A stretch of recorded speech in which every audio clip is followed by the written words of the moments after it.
Assalamualaikum warahmatullahi wabarakatuh.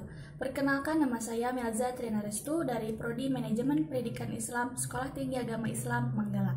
Dalam video ini, saya akan menerangkan salah satu materi dari mata kuliah landasan pendidikan tentang manusia dan pendidikan. Apa hubungannya manusia dan pendidikan?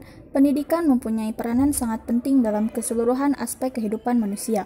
Hal itu disebabkan karena pendidikan berpengaruh langsung terhadap perkembangan seluruh aspek kepribadian manusia, di mana pendidikan adalah sebuah proses yang bertujuan memanusiakan manusia. Di dalam hakikat manusia, manusia memiliki beberapa hakikat yang mana masing-masing hakikat tersebut tidak dapat dipisahkan menjadi hakikat yang berdiri sendiri. Maka, tidak dapat dikatakan sebagai manusia yang sempurna, baik di mata Tuhan maupun manusia. Hakikat tersebut diantaranya yaitu: yang pertama, manusia sebagai makhluk duit tunggal.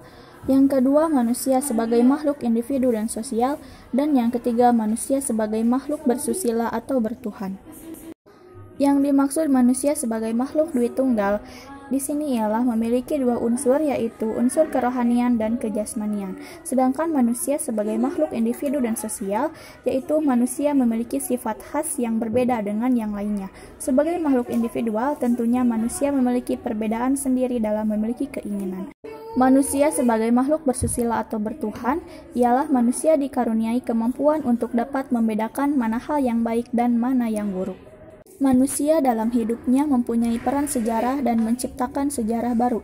Dengan kata lain, manusia di samping makhluk sejarah juga. Dengan mempelajari bahan ajar mandiri ini, pada akhirnya kita dapat mengidentifikasi prinsip-prinsip antropologis sebagai asumsi mengenai keharusan pendidikan, mengapa manusia perlu dididik dan mendidik. Maka dari itu, prinsip-prinsip antropologis dibagi menjadi 3 bagian, yaitu: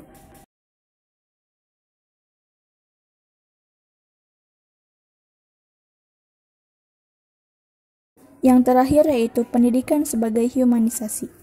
Humanisasi pendidikan adalah proses pendidikan yang ditujukan untuk pengembangan potensi-potensi peserta didik sebagai manusia seutuhnya, yang dilakukan secara manusiawi sehingga peserta didik dapat berkembang dengan baik menuju ke arah kesempurnaan. Orang tua merupakan orang pertama yang mendapat kesempatan membentuk karakter anak, sehingga peran orang tua sangat penting bagi perkembangan pendidikan anak. Oleh karenanya, anak tidak harus kehilangan kesempatan berkembang hanya karena kesibukan orang tua. Sifat pendidikan yang dapat diperoleh di mana saja memberikan gambaran bahwa pendidikan seorang anak juga melibatkan orang tua sebagai pelaku aktif dalam mendidik anak.